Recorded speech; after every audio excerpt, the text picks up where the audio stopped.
Saya punya seorang boleh dikatakan anak rohani di sini yang ikut dari tempat lama. Sandy saya panggil. Saya sengaja bawa botol minuman ke atas, bukan untuk minum.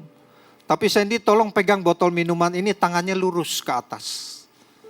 Ya udah, terus ya, jangan dikit. Enteng gak? Enteng. Kalau sebentar enteng gak? Enteng sebentar Bu, Bapak Ibu.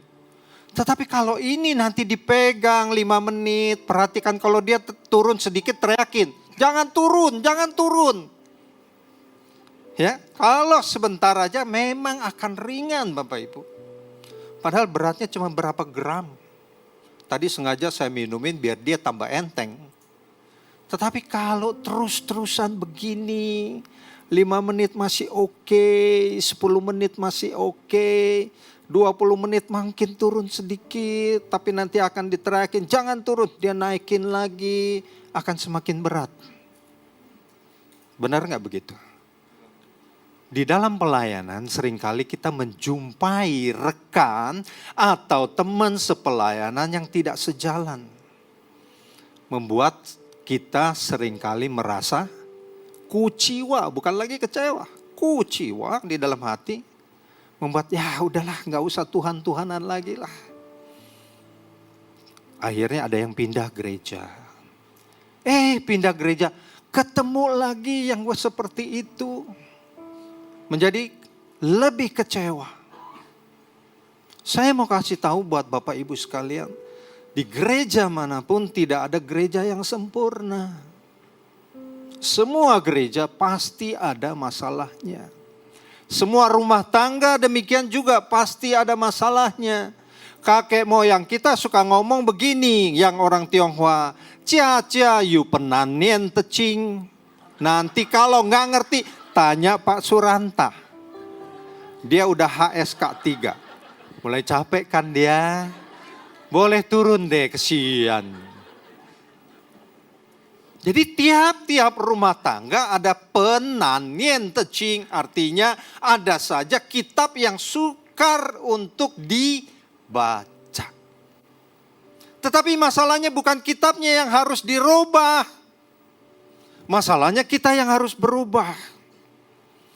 Bapak Ibu, kemarin saya mencari charger, saya punya ROG olahraga Xiaomi keberapa gitu. Di laci bedside table saya ketemukan amplop besar. Itu dikirim oleh pacar saya yang dulu. Pacar saya cuma satu, tuh dia. Tulisannya apa ya? Merry Christmas to my dear boyfriend. Asik kan? Bapak Ibu tahu di dalamnya ada surat yang berbentuk hati. Ada tulisannya, saya lihat di sana Desember 1974. Berarti beliau baru umur 14 tahun. Gila ini pendeta. Anak umur 14 tahun dipacarin. Tetapi itulah. Kami memang mengenal dari tahun 74 awal-awal perkenalan. Tapi terus apakah saya di dalam rumah tangga ini boleh bilang, aduh gua bosen sama lu pengen ganti? Karena kita apa? Kita mengasihi dia. Saya baca itu tulisannya, aduh terakhir dia tulis gini, saya ingin melihat kamu itu bisa berubah. Saya tukang marah dulu, emosian. Ya sama kita muda begitu. Tetapi kekristenan itu kan berbicara lain. Kekristenan itu tidak bicara, bukan hal untuk menyingkirkan kelemahan. Tetapi kekristenan adalah bukan juga semata-mata manifestasi daripada kuasa ilahi. Tetapi kekristenan yang kita pegang sekarang ini adalah manifestasi kuasa ilahi melalui kelemahan manusia. Jadi lebih tajam bahwa kekristenan bukan semata menyingkirkan kelemahan, tetapi juga bukan semata-mata menonjolkan kuasa ilahi, tetapi kekristenan yang kita miliki adalah untuk manifestasi kuasa ilahi di dalam kelemahan kita. Bapak Ibu, ada yang berani angkat tangannya bilang, saya kuat. Coba. Tadi Sandy aja ngangkat botol pakai ganti tangan, enteng padahal. Dan persoalan kehidupan kita lebih berat daripada hanya sebotol aqua yang tinggal separuh. Tetapi kalau terus-terusan diangkat, kita nggak akan kuat. Kita perlukan satu pribadi yang kuat, yang berkuasa, yang bersama-sama kita menanggungnya. Nah, di dalam gereja tadi saya bilang, di dalam rumah tangga selalu ada terjadi luka. Dalam satu tanda kutip, luka. Ya. Tetapi Tuhan mau katakan, luka yang bisa memberitakan Kristus itu luka yang seperti apa?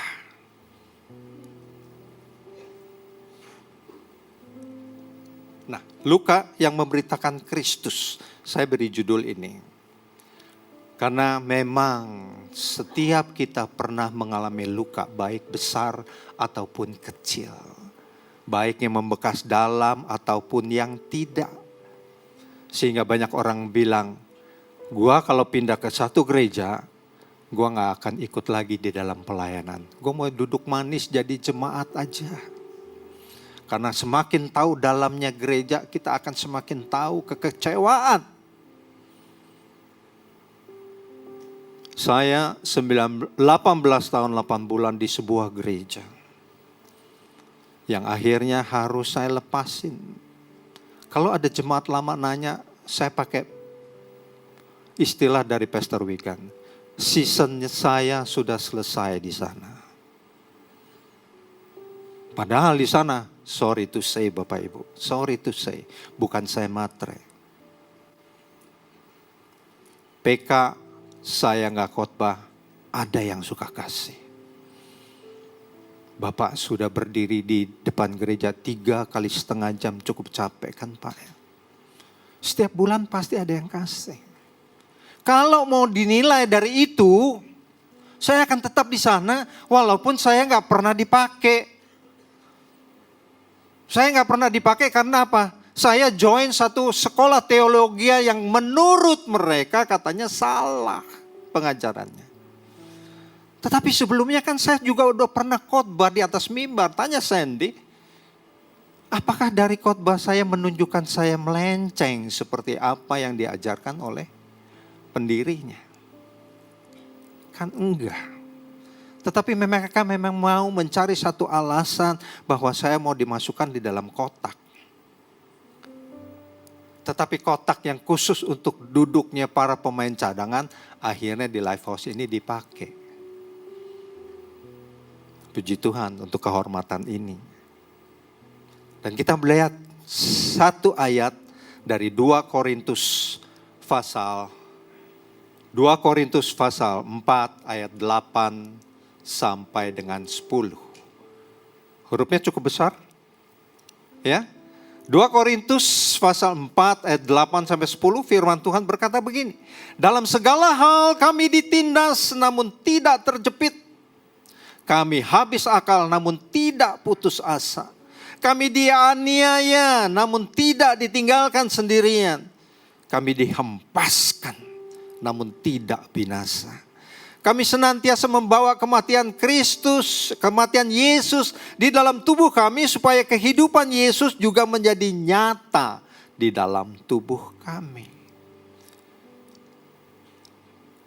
Mau bisa seperti ini? Paulus katakan.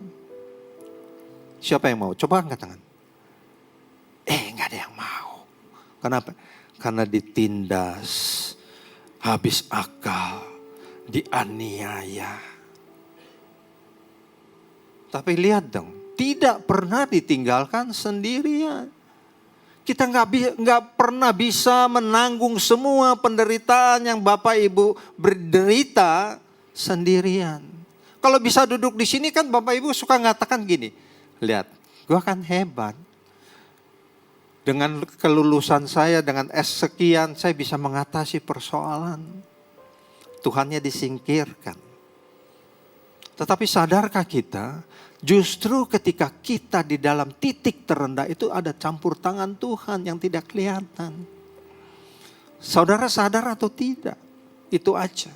Saudara menghidupinya atau membiarkan Tuhan Yesus tidur seperti di dalam perahu.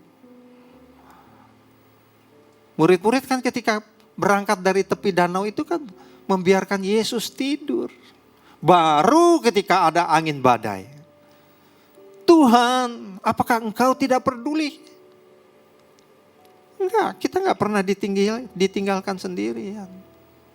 Dunia itu selalu mengajarkan kita melarikan diri dari persoalan.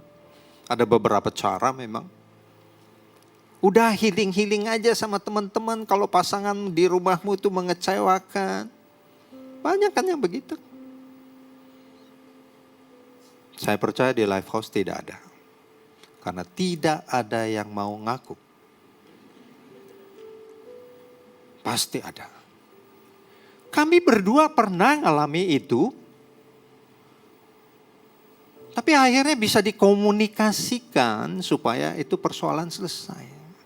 Tetapi apa yang Alkitab katakan tentu 180 derajat berbeda dengan apa yang dunia katakan. Masalahnya Bapak Ibu ada di dalam sistem pemerintahan dunia atau sistem pemerintahan atau kerajaan Allah. Itu berbeda 180 derajat. Tanpa sadar kita lebih senang jalan sohib daripada jalan salib. Tanpa sadar kita lebih senang menyukakan hati teman daripada menyukakan hati Tuhan. Benar atau benar? Ketika entertain, coba deh mikir. Oh tidak Pak, saya tidak makan. Atau ini tidak saya konsumsi. Atau ini tidak saya tonton. Berani gak bilang? Saya akan melukakan hati Tuhan Yesus daripada saya melakukan ini. Membuat satu pembedaan di dalam kehidupan kita. Sehingga kita bisa menjadi orang Kristen yang betul-betul nanti memanifestasikan kuasa ilahi melalui kelemahan kita. Paulus yang menulis ini, berapa kali dia minta Tuhan Yesus untuk mengangkat duri di dalam tubuhnya. Kita lihat bagian bawah tadi adalah Rasul Paulus di penjara, ditolak, dianiaya. Tetapi melalui penderitaannya itu orang lebih banyak mengenal Kristus. Betul Rasul Paulus itu adalah orang yang dikenal di dalam Alkitab dia karena menulis 13 surat. Hampir 50% daripada isi kitab perjanjian baru ditulis oleh Paulus. Tetapi apakah Paulus terus senang-senang?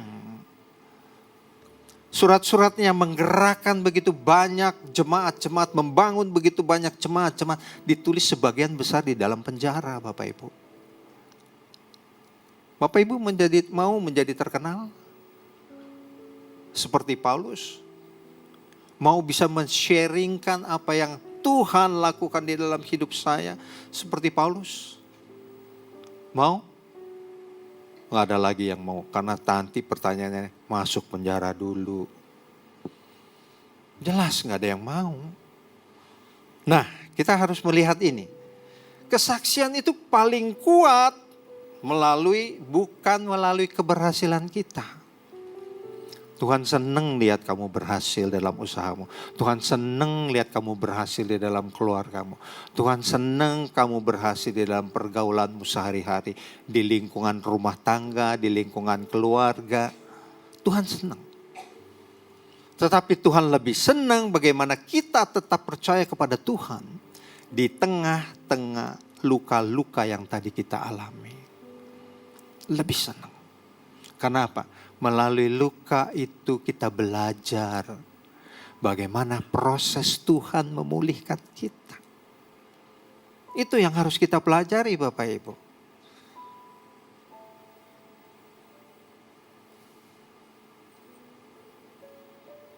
Nah, yang pertama saya ingin membagikan begini. Luka itu tidak selalu berarti kita ditinggalkan. Tadi Bapak Ibu sudah bacakan ayatnya. 2 Korintus pasal 4 ayat 9 dikatakan begini. Kami dianiaya namun tidak pernah ditinggal sendirian. Mungkin pasanganmu suatu saat akan meninggalkanmu. Saya melayani di Komsel Senior. Banyak dari mereka yang sudah single parent. Baik yang perempuan ataupun yang bapak. Siapa yang bisa menolong mereka kalau bukan Tuhan? Kita ini berkumpul hanya 2 minggu 1 kali sharing. Dan kadang-kadang sharing firman sedikit, kemarin kita mengadakan suatu permainan. Supaya orang tua ini jangan jenuh. Karena kejenuhan akan membuat kita melupakan Tuhan. Kita cari kesenangan dunia. Orang mengatakan ikut Tuhan itu banyak gak enaknya. Tadi saya bilang, ikut jalan salib atau ikut jalan sohib. Itu beda jauh Bapak Ibu. Kita lihat ini. Tuhan hadir di tengah penderitaan-penderitaan kita. Dia selalu hadir. Di saat kita mengalami kesulitan, kita sering bertanya, where are you God? Di mana engkau Tuhan? Pernah gak ada yang mengalami seperti itu? Ngaku ada pasti. Tubuh kena sakit penyakit, ternyata pasangan hidup kita tidak setia.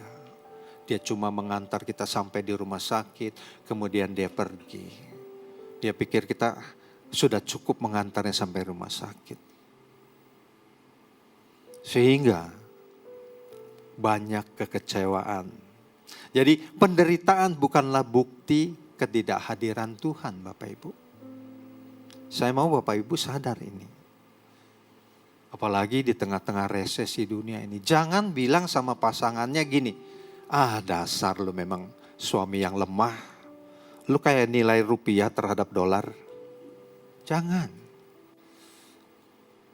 Karena paling penting adalah kita memiliki satu kata-kata yang membangun. Jadi jangan menilai kasih Tuhan dari keadaan yang sedang kita alami. Saya banyak mengalami naik turunnya kehidupan di dalam pelayanan, di dalam rumah tangga, di dalam mendidik anak, di dalam pergaulan dengan teman-teman. Di dalam pergaulan dengan teman-teman yang biasa itu saya malah gak ikut. Saya cuma ikut olahraganya. Tetapi kegiatan-kegiatan lainnya, saya merasakan kegiatan di rumah Tuhan ini sudah cukup buat saya. Dan kalau Bapak Ibu menganggap Tuhan Yesus itu belum cukup di dalam kehidupanmu, maka kehidupanmu lah yang memiliki masalah, bukan Tuhannya. Yang kedua adalah percayalah bahwa Tuhan itu tetap hadir di saat dimana kita sendiri tidak mengerti apa yang sedang terjadi. Banyak kan yang seperti itu. Ini adalah kenyataan yang harus kita hadapi di dalam kehidupan kita sehari-hari. Juga di dalam kehidupan pelayanan Bapak Ibu. Makanya itu tidak mudah untuk menjadi seorang Bapak Gembala. Bapak Ibu jujur, siapa yang suka mendoakan Bapak Gembala setiap hari? Angkat tangannya. Waduh kita kesian Pak. Gak ada yang doain satupun. Kecuali tim doa syafaat itu yang ada. Ibu Lili Ong, ada Ibu Alin, itu. Kalian gak pernah kan? Pernah gak? Angkat tangan kenapa sih?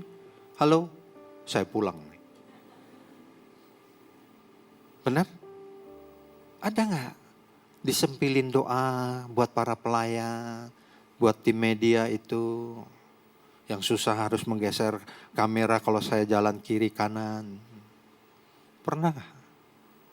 Karena kita masih manusia membutuhkan kekuatan-kekuatan doa dari adik-adik sekalian. Pak Wigan itu masih keluarin cairan sedikit semu merah loh. Ada yang di dalam hatinya sekarang ini sedang mengikuti kebaktian. Saya berdoa agar Pak Wigan segera dipulihkan. Jangan lagi ini tim cadangan yang naik ke atas mimbar. Ada gak yang berdoa gitu? Diem semua Pak, sedih saya. Nah dalam masa-masa sulit Tuhan sedang bekerja di dalam senyap. Untuk membentuk apa? Untuk membentuk iman. Tetapi jangan selalu bicara tentang teori iman, teori iman, teori iman. Karena orang lebih tergerak melihat kehidupan Bapak Ibu sekalian, adik-adik sekalian, daripada berbicara tentang teori iman. Teori iman mungkin kalian semua sudah khatam. Tetapi kehidupan ini kan harus terus dijalani. Dan kehidupan yang penuh dengan kemenangan meskipun di tengah-tengah kesusahan.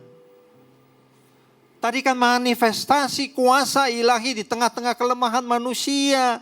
Dan saya baru ingat sekarang 2 Korintus pasal 12 ayat 9 ketika Paulus itu minta duri di dalam dagingnya untuk diangkat. Nanti Bapak Ibu baca sendiri di rumah. Orang sekelas Paulus aja masih minta loh sama Tuhan, Tuhan angkatlah duri ini. Tuhan angkatlah penderitaanmu ini. Tetapi kalian banyak kan, Tuhan angkatlah pasanganku yang brengsek ini. Kalau perlu salibkan dia sekarang juga.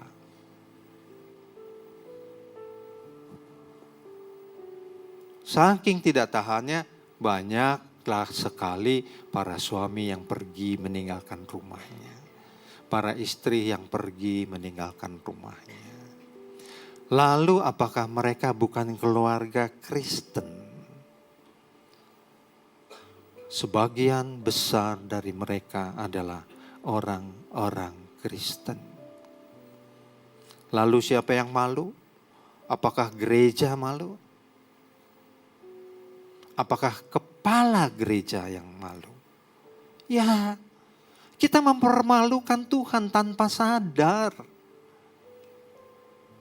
Lalu Bapak Ibu pengen ngomong, wih Tuhan tolong hidup saya. Saya pernah menegur kakak saya begini ketika kita sedang berjalan-jalan di luar negeri. Saya masih ingat. Saya anak paling kecil. Kakak saya tegur ketika di dalam kita sukacita pariwisata ke China. Tiba-tiba koko saya kok ngambek. Saya lihat diem aja di tempat makan, kita rame-rame. Sama istrinya juga diem. There is something wrong.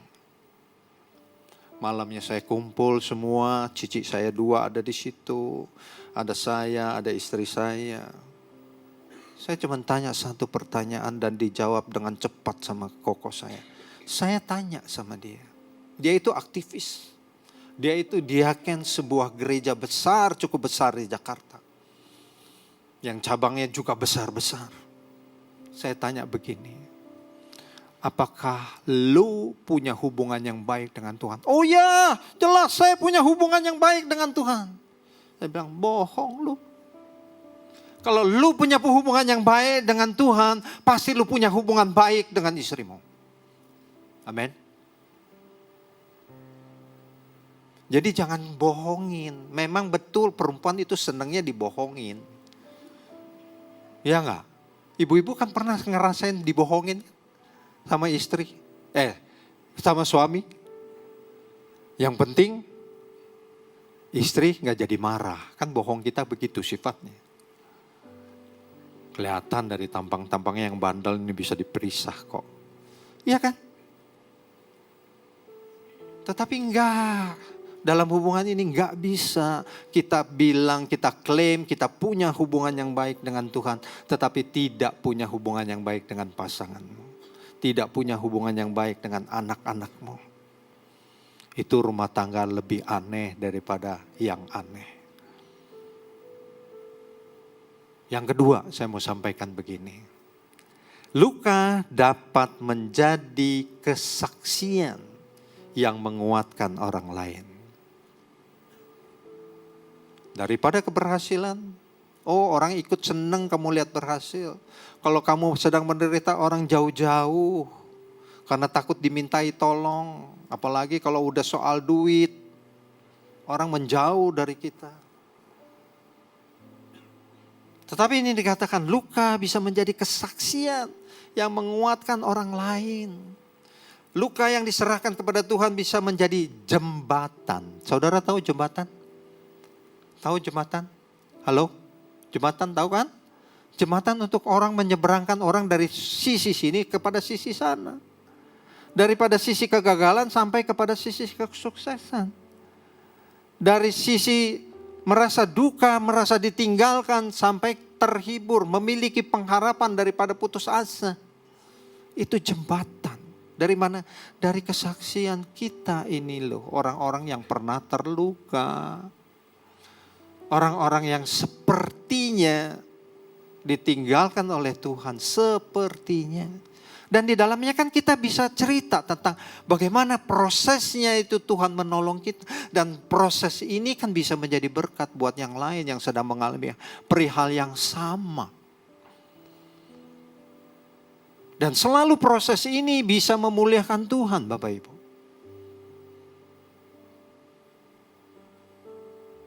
Saudara gagal misalnya di dalam rumah tangga. Saya pernah konseling satu pasangan suami istri muda, bukan di tempat ini. Jadi jangan Bapak Ibu melihat kiri kanan, lu kali orangnya, lu kali. Enggak. Perempuannya lebih tua 12 tahun daripada sang suami. Ketika saya lihat suratnya, saya kaget juga. Nekat juga nih perempuannya. Laki-lakinya lebih muda 12 tahun. Kalau sionya sama itu satu putaran sio. Ngerti gak? Oh ngerti. Kalau sio aja ngerti. Saya bilang suatu saat pasti nanti punya masalah. Anak kedua lahir, laki-laki, ganteng-ganteng anaknya. Karena bapaknya itu yang muda 12 tahun, ganteng anaknya. Benar, terjadi masalah. Sampai terjadi KDRT. Tapi perempuan itu datang kepada saya, Pak, saya tidak mau bercerai. Saya bilang ini akan memakan nyawamu, akan membuat hidupmu berdalam keadaan bahaya. Saya teken ini perempuan. Dia bilang, biar saya mati di tangan suami saya. Tetapi jangan pisahkan saya dengan dia. Sesuai dengan janji nikahnya di depan altar loh. Sampai maut memisahkan kita. Orang bilang dia bodoh. Kenapa harus dipertahankan perkawinan yang seperti ini? Pasangannya selalu selingkuh sehingga saya katakan bukan selingkuh lagi, seringkuh. Karena seringnya. Tapi kok dia berani ya? Mempertahankan ini demi nama Tuhan Yesus. Memang saya punya pendapat sama dengan Mas Bayu di belakang. Jangan sampai orang bercerai. Dan kalau bercerai, jangan sampai dia kawin lagi sebelum salah satu pasangannya meninggal. Kita ini masih kolot. Dan beberapa orang dari kita memang masih memegang prinsip yang kolot seperti ini. Tapi kita bisa melihat, penderitaannya tidak kurang-kurang, dia tetap mempertahankan Tuhan.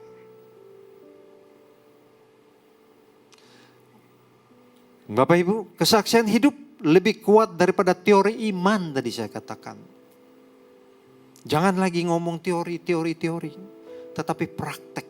Dan orang lebih tersentuh oleh seseorang yang tetap setia di tengah-tengah penderitaannya. Daripada hanya bicara tentang teori iman. Nggak bikin kenyang. Orang-orang yang tetap berdoa di tengah-tengah kesusahan. Sekarang kita ini tim doa syafaat selalu berdoa untuk bangsa dan negara ini. Kenapa?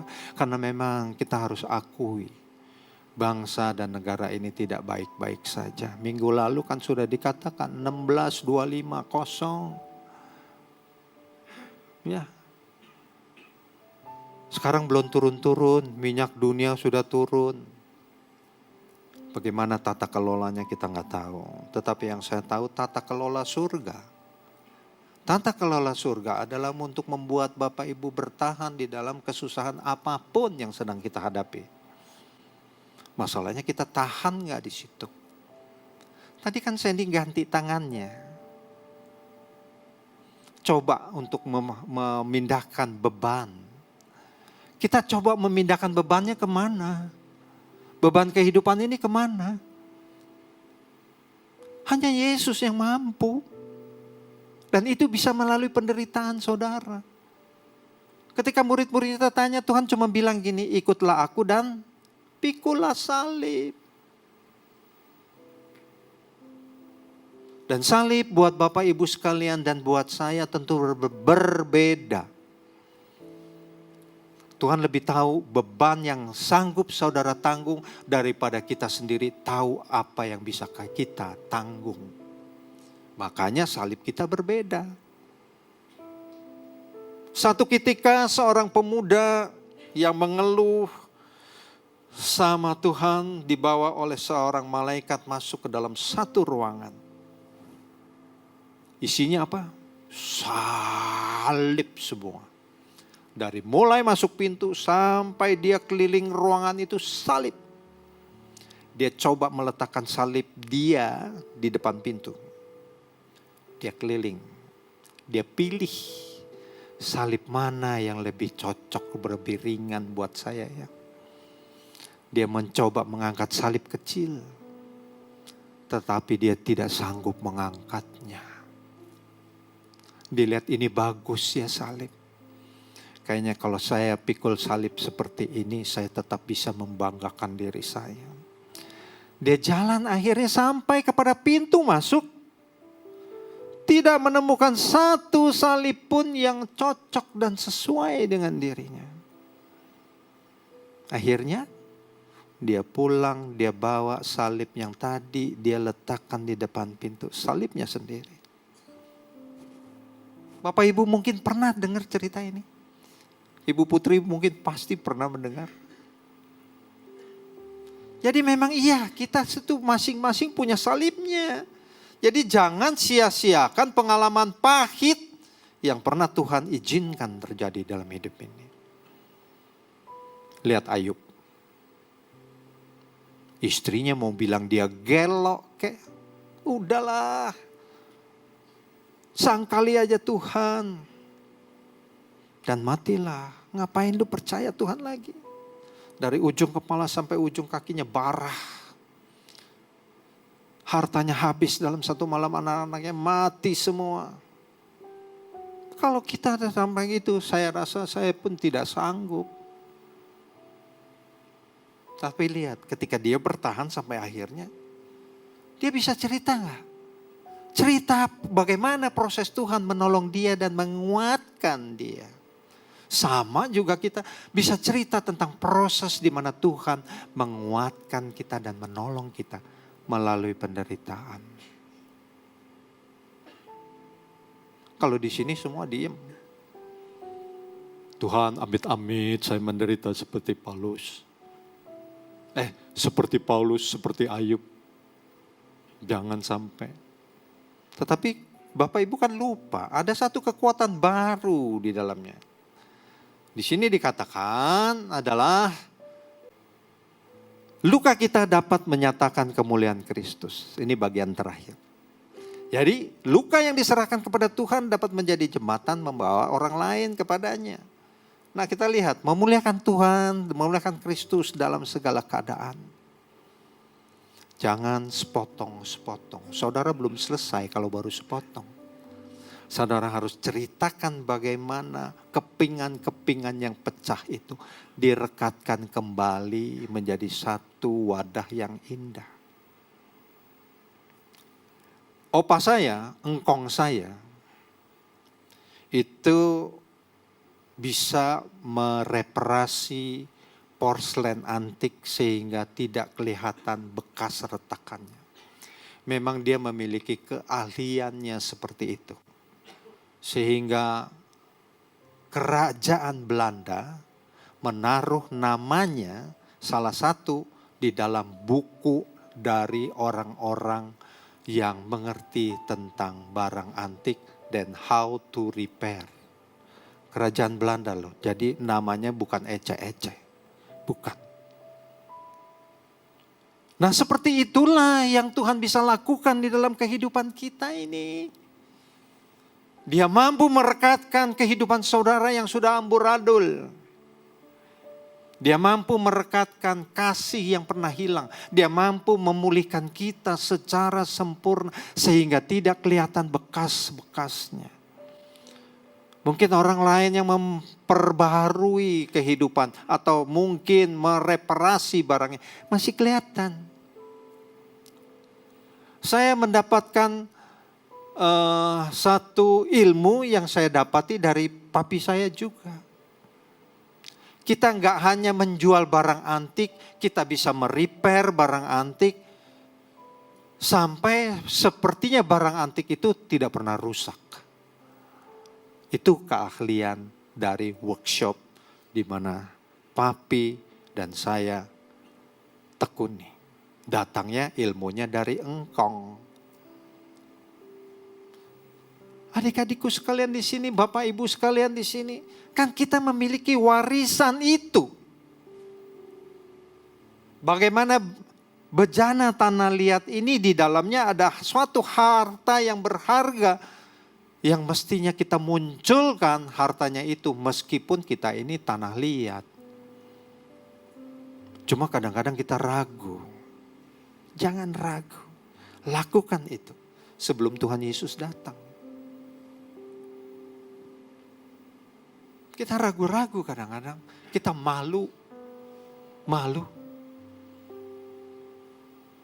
Tuhan bilang gini, siapapun mereka yang malu mengakui aku di hadapan manusia, aku pun akan malu mengakuinya di hadapan Bapakku. Serem gak? Padahal kita cuma malu doang ngaku namanya. Di dalam hubungan rumah tangga gitu. Mayu ika wan mei terjadi. Ngerti? Pak Suranta nanti terjemahin ya. Mayu ika wan mei terjadi. Jadi tidak ada satu rumah tangga pun yang sempurna. Pastor Rick Warren bilang begini. Marriage that works take works. Pernikahan yang bisa bekerja dengan baik membutuhkan banyak pekerjaan. Demikian juga kehidupan kita baik dalam rumah tangga, di dalam pelayanan. Kita butuh banyak pekerjaan rumah yang belum selesai. Jangan separuh jalan, kamu balik lagi. Jangan separuh jalan, udah Tuhan, aku pindah gereja. Di sini gak cocok kayaknya saya Tuhan. Dimanapun engkau akan kecocok. Karena itulah dinamikanya pelayanan. Siapa yang malu mengaku aku akan Tuhan bilang, aku pun akan malu mengakui dia. Jadikan itu satu pergumulan adalah kesempatan bagi kita. Kesempatan sekali lagi. Kesempatan ini tidak akan datang 2 kali. Cuacu tahu nggak? Kalau orang nangkep bola, lihat kiper nangkep bola. 2 tangan atau 1 tangan. Kalau perlu kakinya juga ikut nangkap. 2 tangan dia nangkep bola. Makanya itu 5 jari kita nih 1 tangan, 10 jari kita menangkap kesempatan itu seperti saya pegang mic ini erat. Karena terkadang kesempatan tidak datang 2 kali di dalam kehidupan ini. Khususnya di dalam Bapak Ibu punya kesempatan menyaksikan Kristus. Saya pernah menyesal 1 harian. Ketika baru keluar dari kompleks rumah saya ada gerbangnya, banyak security di sana dan saya cukup banyak bergaul dengan para security. Ada kecelakaan persis di tengah-tengah jalan. Itu korbannya berdarah-darah. Kayaknya pasangan suami istri muda. Kecelakaan berdarah-darah.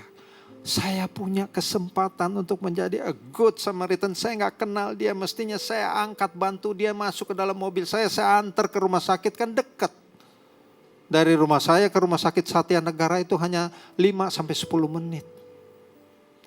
Tetapi apa yang ada di dalam otak saya, saya hidup ini di tengah-tengah kota Jakarta yang banyak orang pakai seperti kecelakaan menjadi kesempatan untuk berbuat kejahatan. Tetapi kan ini dia benar-benar celaka. Dan hari itu saya sesali kenapa kesempatan itu tidak saya pakai untuk menolong orang tersebut. Karena benar dia kecelakaan. Dan kasusnya tabrak lari.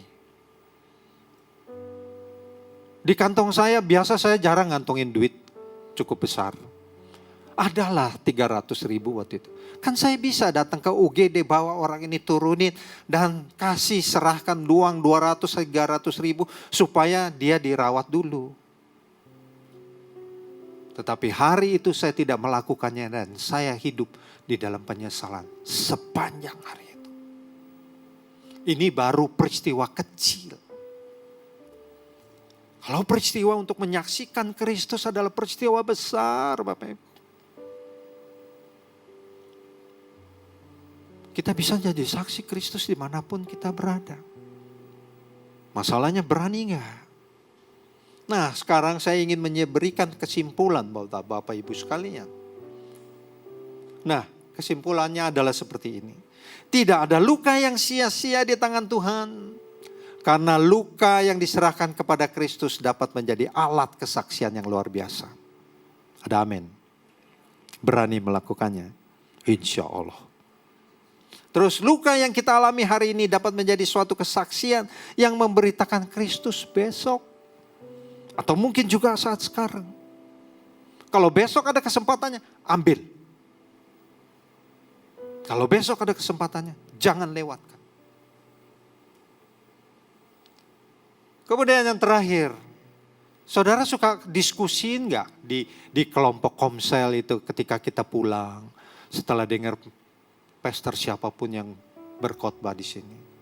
Ada beberapa yang ingin saya sampaikan. Bahwa luka atau pergumulan apa yang paling membentuk iman kita sekarang? Lihat dari wajahnya semua memang tidak punya pengharapan. Kita punya pengharapan, jangan khawatir. Tapi apa yang paling membentuk iman kita? Apa? Ayo ngomong. Kita kan masih bisa bicara. Kemudian bagaimana Tuhan menunjukkan kesetiaannya di tengah masa sulit tersebut. Tadi saya bilang ada proses yang Tuhan lakukan, Tuhan kerjakan di dalam kehidupan kita. Ayo simpan di dalam memorimu. Jangan ingetin hanya skor bola.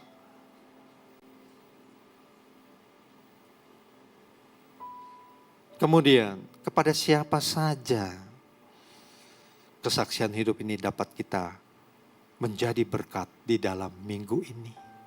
Nggak usah jauh-jauh bulan depan. Minggu ini loh. Apa yang bisa menjadi kesaksian bagi Bapak Ibu sekalian yang sudah tergabung di dalam komsel? Saya hargai Lifehouse punya komsel luar biasa. Dari tingkat yang paling muda sampai ke tingkat yang paling senior. Hari ini ada Ibu Putri yang hadir. Cuma karena faktor kesehatan, beliau tidak bisa ikut di komsel kita. Karena apa? Karena kita mulainya malam. Saya lagi punya rencana begini, kita akan komsel di rumah Bu Putri. Beliau gak harus kemana-mana. Kita yang datengin. Jangan lupa, ada Pak Freddy, ada Ibu Foni. Ya, Ibu Foni paling setuju. Dekat sama rumah saya. Orang lain gak bisa ikut komsel, kita datengin. Kalau perlu komsel di rumahnya. Kalau soal sakit penyakit. Dan beliau tidak pernah absen ketika beliau memiliki kesehatan itu. Saudara ini saya lihat lebih sehat daripada Ibu Putri.